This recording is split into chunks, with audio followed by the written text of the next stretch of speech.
Over the past few years, we have witnessed an unprecedented expansion of the automotive market. While the concept of cars appreciating in value has traditionally been associated with rare and desirable models or historically significant vintage cars, a new trend emerged around 2020. Everyday used vehicles, typically considered standard, started to increase in value as they aged. This defied expectations and led to record high prices for second-hand cars worldwide, forming what some referred to as a car bubble.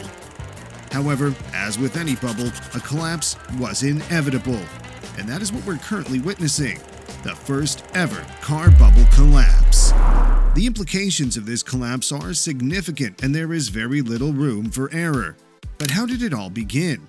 In 2020 and onwards, we observed unprecedented price increases in both new and used cars. Even standard new vehicles that had recommended retail prices of around $50,000 were being sold with price tags inflated by 10, 20, or even 30%. People were buying 3-year-old Toyota Camrys, driving them for 10,000 miles, and selling them at a profit of $4,500. Used car prices in the United States rose by an average of 8.4% in 2020, followed by another 32.5% surge in 2021.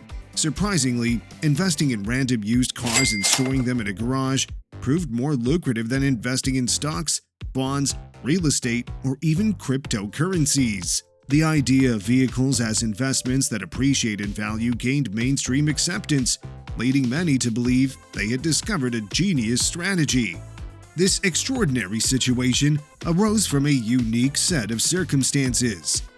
The COVID-19 pandemic and subsequent lockdowns disrupted global vehicle production as factories shut down, shipping faced restrictions, and microchip manufacturing experienced setbacks. Consequently, the supply of new vehicles diminished, reducing the overall number of vehicles available for sale. As any economic student knows, when supply decreases, prices tend to rise. Simultaneously, governments implemented expansive monetary policies, resulting in increased asset prices and stimulus checks that left people with more disposable income. With limited spending options, the demand for new cars surged, further driving up prices. This perfect storm of factors caused an unprecedented boom in the car market. However, this boom was never sustainable or permanent. It was bound to be short-lived, and the period of rising prices is now behind us. Presently, we are witnessing a decline in car prices, as indicated by the Manheim Used Car Index, which serves as a reliable source of used car price data in the United States. In January 2022, car prices reached their peak, with the index at 236.2. However, by February, prices had already dropped by over 2%, and this decline continued in subsequent months. Currently, the index shows a 16% decrease in prices, with no signs of recovery. Other sources, such as the St. Louis Federal Reserve and Car Gurus, confirm this downward trend.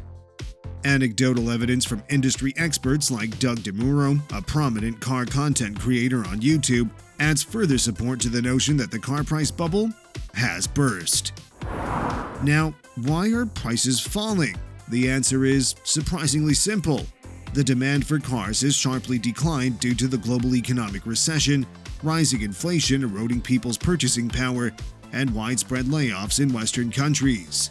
People have less disposable income, and this coincides with car manufacturers ramping up production, flooding the market with supply.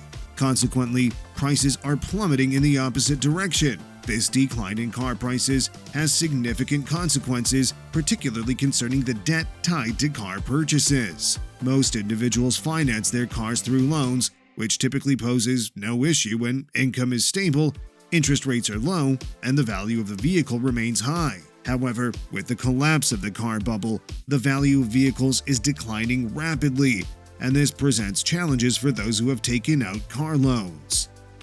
Many individuals now find themselves in a situation commonly referred to as being upside down on their car loans. This means that the outstanding balance on the loan is higher than the actual value of the vehicle.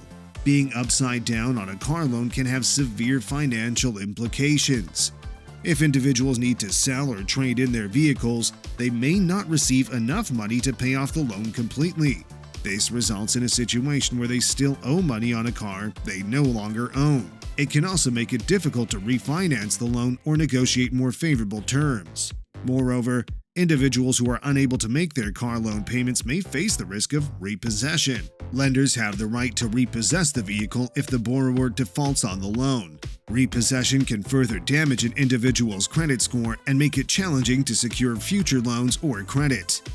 In addition to the impact on individual car owners, the car bubble collapse has broader implications for the automotive industry. Car dealerships, especially those that heavily invested in used car inventory during the peak of the bubble, are now faced with the challenge of selling their stock at lower prices.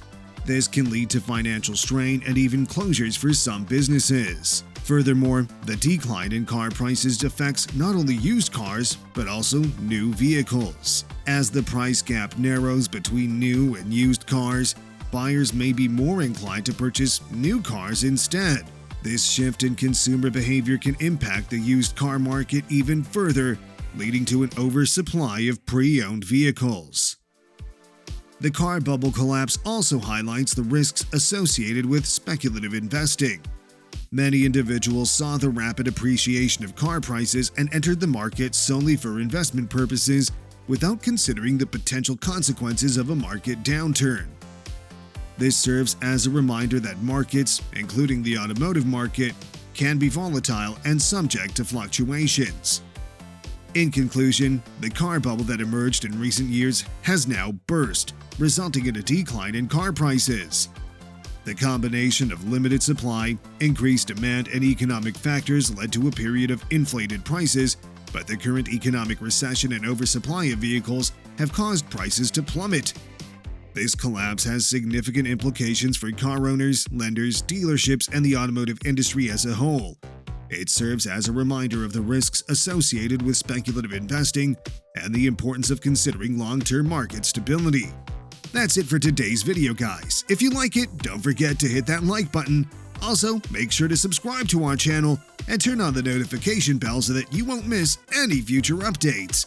Thank you for joining us today, and we'll see you in the next video.